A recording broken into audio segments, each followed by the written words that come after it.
Assalamualaikum warahmatullahi wabarakatuh. Waalaikumsalam warahmatullahi wabarakatuh. Dalam pembahasan kita kali ini, kita akan membahas tentang pendekatan trends and factor dalam konseling karir. Ada yang tahu konseling karir and factor? Nah, trends and factor itu apa? Belum sih. Belum betul. Sekarang saya jelaskan trends and factor dan seluruhnya. Yang pertama yaitu simulasi pendekatan. Dalam simulasi pendekatan itu ada 3 poin. Yang pertama, memahami konsep dasar trend and factor dalam konseling karir, yang mana kita harus mengetahui sebelum kita terjun ke lapangan. Kita harus mengetahui dulu kepribadian dan faktor penyebab konseling tersebut. Penyebab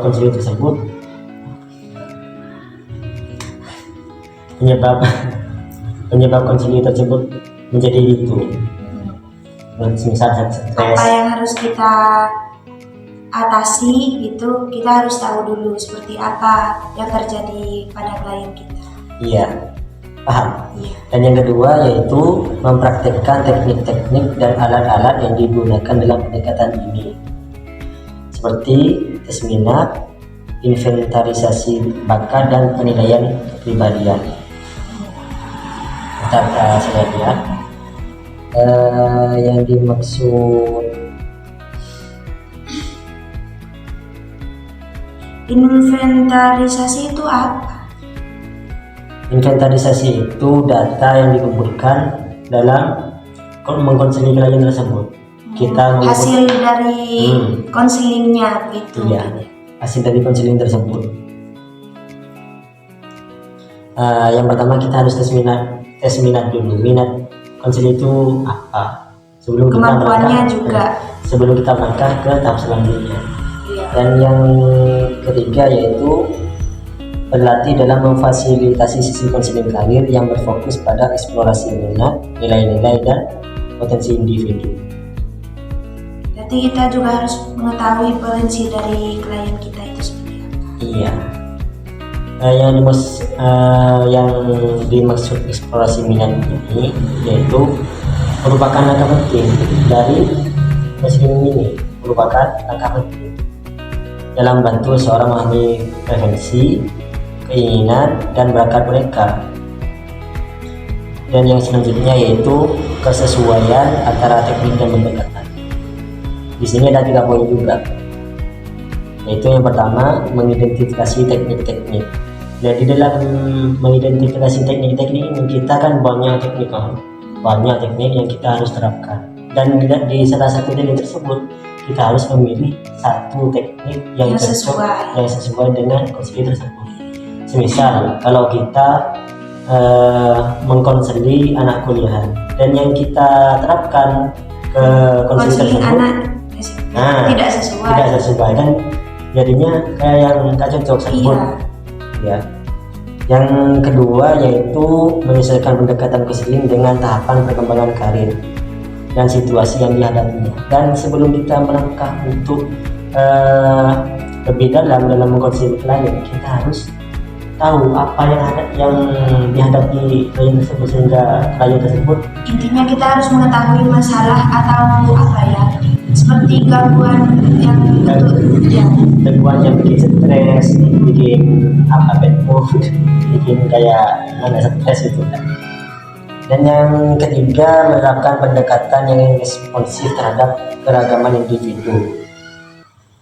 Pendekatan ini kalian sudah tahu kan, kalau pendekatan dalam BK ini banyak. Yang tadi itu teknik, dan yang sekarang pendekatan ini agak beda. Kita harus bisa memilih pendekatan yang cocok untuk konseling. Pendekatan apa pendekatan individu, kelompok, pendekatan keseluruhan kayak di kelas. Kalau di dalam kasus ini saya mau bertanya, di dalam kasus ini pendekatan apa yang cocok? Individu, sosial, apa kelompok? Menurut saya individu. Kenapa kok sampean bisa jawab individu? Ini Karena kan klien kita ini cuma satu orang, yang bermasalah cuma satu orang. Kalau misal lebih dari satu orang, mungkin bisa lebih ke konseling kelompok itu. Setelah kesesuaian antara teknik dan pendekatan, kita seharusnya membahas rencana dan pelaksanaan. Langkah ketiga itu. Langkah ketiga ini kita rencana dan pelaksanaan. Adakah yang bisa menjelaskan tentang rencana pelaksanaan? Gagal saya tertulis. Saya Pak. Untuk rencana dan pelaksanaan itu juga ada 3 poin. Yang pertama, mengembangkan rencana konseling yang terstruktur berdasarkan hasil analisis track and faktor. Yang kedua yaitu menyusun tujuan karir yang realistik dan terukur bersama klien. Yang terakhir yaitu mendukung klien dalam menjalankan rencana karir mereka melalui pengembangan keterampilan, peningkatan wawasan, dan penyesuaian strategi.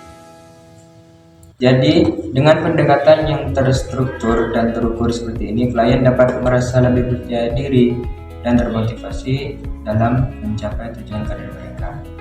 Tentu dukungan klien dalam menjalankan rencana karir melalui pengembangan keterampilan adalah langkah penting dalam proses konseling.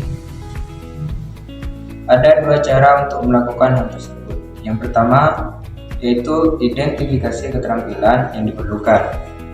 Yang kedua, diskusikan dengan klien untuk mengidentifikasi keterampilan yang diperlukan dalam mencapai tujuan karir klien.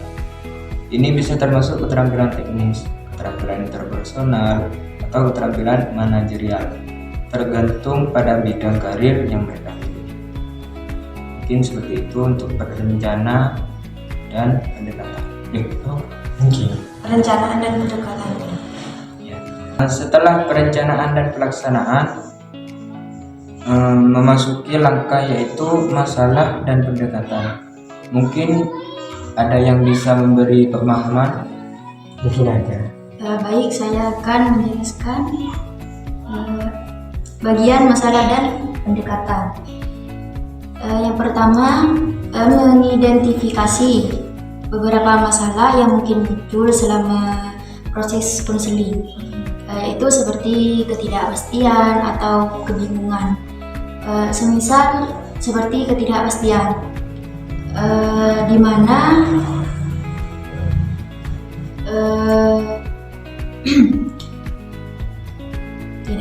seperti ketidakpastian, di mana seperti klien merasa tidak yakin dengan kemampuan atau potensi mereka sendiri, yang mengakibatkan menghambat pengambilan keputusan karir. Kemudian menyesuaikan pendekatan konseling untuk mengatasi beberapa masalah dengan cara yang efektif dan efektif. Untuk mengatasi masalah, yaitu memberi penguatan positif, memberi umpan balik positif, dorongan untuk meningkatkan kepercayaan diri kepada klien. Yang ketiga, menerapkan strategi penyelesaian masalah dan dukungan kepada klien. Jadi itu cara-caranya, kan strateginya.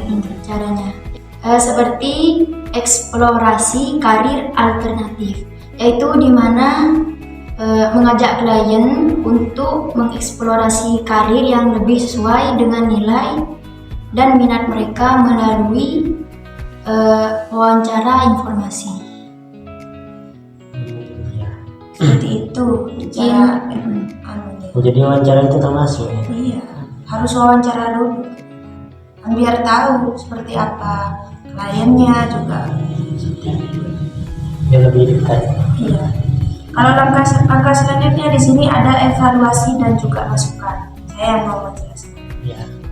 Ini ada 3 tahap, yaitu mengevaluasi kemajuan klien dalam mencapai tujuan karir. Cara mengevaluasinya, yang ada beberapa di sini cara yang akan saya jelaskan. Yang pertama yaitu menetapkan tujuan yang jelas dan terukur. Kita harus memastikan tujuan yang spesifik, terukur, dapat dicapai, relevan, dan terikat waktu. Contohnya mendapat promosi menjadi manajer dalam waktu 12 bulan. Berarti kita harus mengembangkan aksinya kita itu dalam waktu itu, seperti itu. Yang kedua, membuat rencana rinci yang mencakup langkah-langkah spesifik yang harus diambil untuk mencapai tujuan tersebut. Contohnya mengikuti kursus kepemimpinan, menghadiri seminar industri, atau meningkatkan keterampilan prestasi kita. Yang ketiga, harus menjadwalkan sesi evaluasi berkala atau bulanan, triwulan. Terserah kita, intinya harus ada jadwal setiap per bulannya atau 3 bulan sekali, 2 bulan sekali, terserah. Intinya harus terjadwal seperti itu. Biar ada evaluasi yang ada kemajuan dalam evaluasinya itu. Yang keempat, gunakan data objektif dan subjektif. Data objektif bisa mencakup laporan kinerja, umpan balik dari atasan, atau pencapaian KPI. Terus yang kelima, memberikan umpan balik konstruktif berdasarkan hasil evaluasi. Kita itu memberikan umpan balik seperti mengajak klien untuk merefleksikan kemajuan mereka, tantangan yang menghadapi, dan pelajaran yang dipetik. Seperti itu. Seperti memotivasi itu. Iya. Intinya kan ini dalam konseling. Ini cuma contohnya. Kalau yang kedua yaitu menggunakan alat evaluasi yang sesuai untuk mengukur efektivitas pendekatan traits and factor dalam membantu klien. Nah, untuk yang nomor 2 ini, pilihan alat evaluasi tergantung pada kebutuhan spesifik klien, sifat tujuan karir, dan sumber daya yang tersedia. Kombinasi beberapa alat evaluasi juga bisa efektif untuk memberikan gambaran yang lebih lengkap tentang kemajuan klien dalam mencapai tujuan karir mereka. Itu untuk yang nomor 2. Dan untuk yang nomor 3 ini, bagaimana cara menyesuaikan rencana konseling yang sesuai dengan hasil evaluasi kita yang tadi itu. Yaitu yang pertama, kita harus menganalisis hasil evaluasi. Kita harus meninjau hasil evaluasinya terlebih dahulu. Harus berdasarkan hasil evaluasi. Selanjutnya yaitu menyesuaikan metode konseling dengan kebutuhan dan preferensi klien yang baru.